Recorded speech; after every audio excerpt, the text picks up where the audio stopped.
Hi guys, this is Amna with Flavor Hour. Please support my channel by subscribing to my channel. Click that button.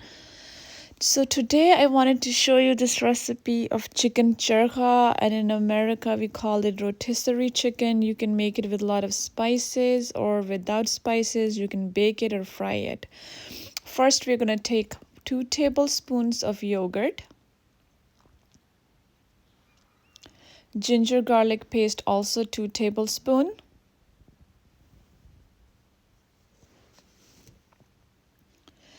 Red chili powder 1 tablespoon. Coriander powder 1 tablespoon.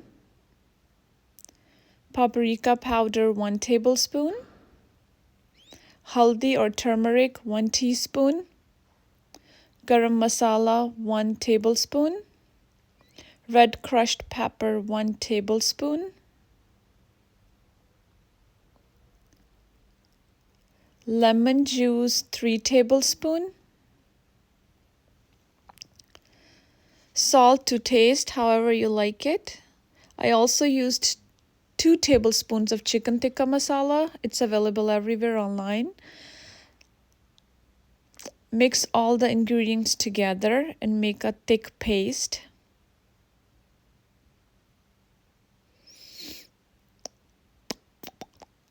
Almost done. Don't make a liquidy paste, otherwise your masala and your paste won't stick to the chicken.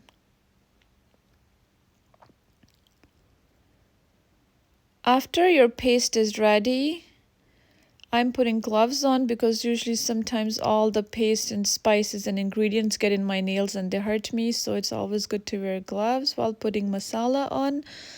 Put all the masala on the chicken. Make sure the cuts you made on the chicken, the masala goes inside all the grooves and inside the cuts.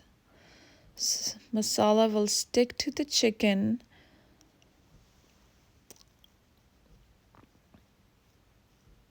Make sure masala gets on all parts of the chicken.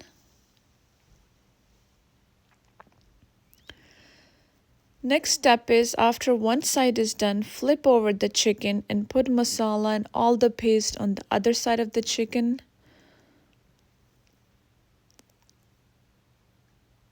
Make sure all the masala is on the chicken. After the masala you put on the chicken, refrigerate the chicken for about 1 hour. What it will do is it will make the paste go really inside the chicken and it will give a nice flavor and taste to it. First step is, after putting the masala on, we're gonna we are gonna steam the chicken in the oven. You can steam the chicken either in the oven at 350 degrees Fahrenheit, or you can do it in a big pot or something. And always cover the chicken with foil. After you bake the chicken at 350 degrees for 45 minutes, test it if it's tender from its inside. You don't want to make the chicken tender all the way. You want to leave it left uncooked for at least some time.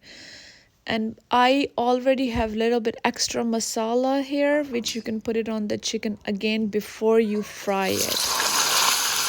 So let's fry this chicken for about 25 to 30 minutes and change sides after 10 minutes.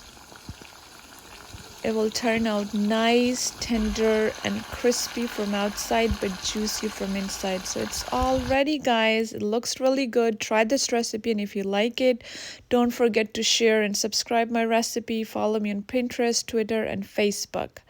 Thank you so much for watching, and see you next time with another amazing recipe or a cake recipe. Bye-bye.